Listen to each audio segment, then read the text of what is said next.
Hiya guys, hope you're well, and if you've been watching the channel you'll know that I have bought the watch of a lifetime in recent weeks. That's right, I bought the Rolex Datejust 41 in two-tone.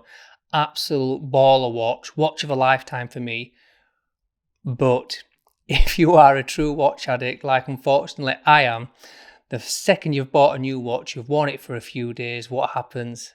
Yep, after a couple of beers and online shopping, the pull is still strong to look at new watches, and that's exactly the stage I'm at now.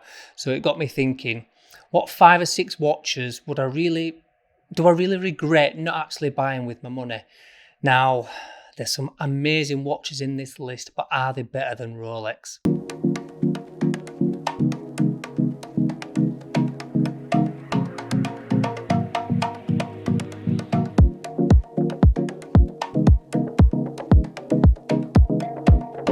Right, so let's get started. These are 6 watches that I looked at very, very closely on my shopping list with my £15,000 budget, but they never quite crossed the line, and they're still clawing away at me. They're still itching away, and I feel like I want to buy these watches. I can't. I've got no money left, and I've got the watch of all my dreams in the Rolex Datejust, but these are watches that I want still really badly. And the first one is the Tudor Pelagos.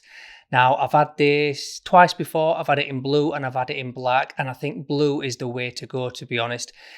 It's almost, for me, the perfect watch. The Tudor Pelagos, for me, is 99.9% perfect. Everything about it, the build quality, the bracelet, the micro adjustment, the bezel, the lubed bezel, the timekeeping, the build quality. There's nothing not to like.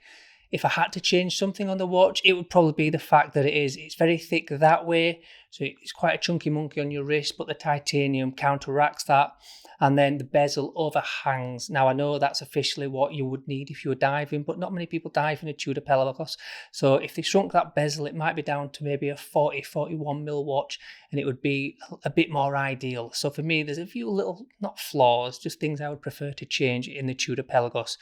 Number 2 on the list is an all-time classic. I've had it twice already again, and that's the Omega Speedmaster. It's got to be the Sapphire Sandwich for longevity, and for me, the new version with a thin down bracelet, the more accurate movement, it just makes it almost a perfect watch. Now, if I'm nitpicking, it's a date I need for an everyday watch feature. There should never be a date feature on the Speedmaster, I get that, but for me, that is just an iconic watch in the watch world, and there's a great backstory behind it.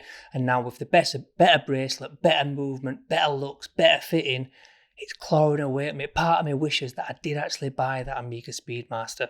Third on the list is the Cartier Santos. Now, there's a lot of people out there, sometimes they get the medium, sometimes they get the large. Now, I've tried both on, and it's a little bit like Goldilocks. One of them's too big, one of them's too small. So I need the large needs to be classed as an XL, or there needs to be something in between the two, to be honest. I couldn't go for the medium. It just felt too dainty on my wrists. And the large, it felt wearable, it felt comfy. Looking back, I did a recent video on the blue version. I called it one of the best watches in the world at the time, and I stand by that. It's an absolutely beautiful, iconic, well-built watch. But for me, again, nitpicking, I think if the case was just a little bit smaller, and I think it's officially a 40, I just need to bring it down a mil or two just to be a bit more wearable for people with my size wrists, ultimately. Looking back on the video that I did, I got away with it. It looked good. And I feel like that is one of the watches, again, that I should have bought, I should have experienced. So yeah, the Cartier Santos, I'd probably go white dial just because the blue was quite difficult to read in most situations. But I definitely need a blue watch in the collection. And that brings me on to my next choice. Now, my wife's got one of these. A motorbike driving past, if you can hear that, sorry. My wife's got one of these, and it's the Aqua Terra. She's got the 26mm, I think it is, but it's got like a sparkly dial. It's got diamond encrustings for the hour markers. And every time I see her wear it, I'm like, babe, you need to get me an Aqua Terra. So I've been trying on the 38mm Aqua Terra black dial. Oh la la. Near perfection, I would say, for a watch. No micro adjustment granted. Maybe if it was a 39mm, I think it might be more ideal for me. The 41mm doesn't look too big, doesn't feel too big, but with no micro adjustment, that extra size and that extra weight might start to sag down my wrist, and it might become a bit of a burden for me. So I think the 38mm would be the sweet spot. I fancy the new colour dial versions as well. So maybe the red or the orange. I think something way out there is really attractive at the moment, especially with summer coming.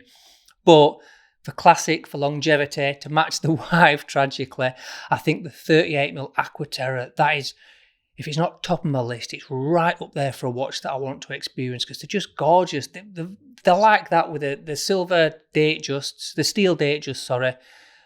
They're side by side for good looks, accuracy, brand recognition. There is, and you can just walk in a shop and pick one up. You don't have to fuck around with waitlist, do you?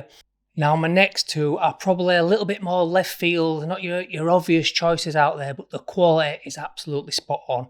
And the next one is the Bremont Solo 43mm in white dial. Now, I have had this watch before, and when I've watched back on videos and I've seen photos that I've taken of it, I've just gone, oh, I should have kept that watch. That's one of the ones. I think I bought it off eBay for about £1,600, which is a really good price. I think retail are £3,000. So for me, that watch, it had a display case back, really crisp white dial, really nice, well done markers. So for me, yeah, the letdown was the movement. It was only 38-hour power reserve, I think. But for actual looks and build quality, it was awesome. And for a Bremont at 43mm, it was relatively thin as well. So for that, for a summer watch on a NATO or a funny coloured leather strap, I think it'd be really, really nice. And that is one that I keep looking back at in my collection thinking, I should have kept that. And the last one, it's a Grand Seiko. It's the green dial with gold markers. I think it's part of their Seasons collection, and it's the summer version. Again, summer, it's on my mind. The sun is shining, and this would look awesome in most situations. Real rival for the Aqua Terra and the Rolex Datejust in terms of quality, build quality, looks, attraction. The only thing that lets them down is probably they're just not as recognised in the UK.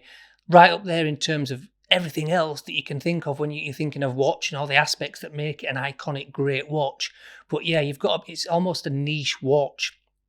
They're well over £5,000 as well, so they're not to be sniffed at. But I tried one on recently, and for me, that all these watches that I've just mentioned to you in the last 5 minutes are watches that I really, really want to own and experience fully. And a lot of, let me have the list here. I've owned the Tudor Pelagos, and I've owned the Bremont Solo. The rest I've owned, but not that version of that watch. So yeah, 6 watches there. And if I had to narrow it down to 3 watches, let's say I've got my £15,000 budget back. Speedmaster, the Cartier Santos white dial, and the Bremont Solo white dial.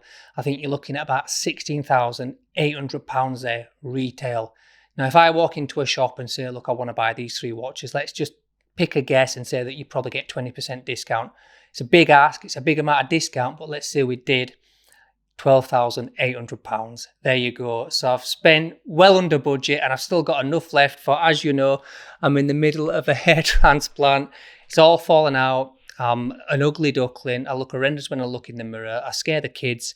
But in 12 to 18 months' time, I should be looking bouffant and maybe 10 years younger, hopefully.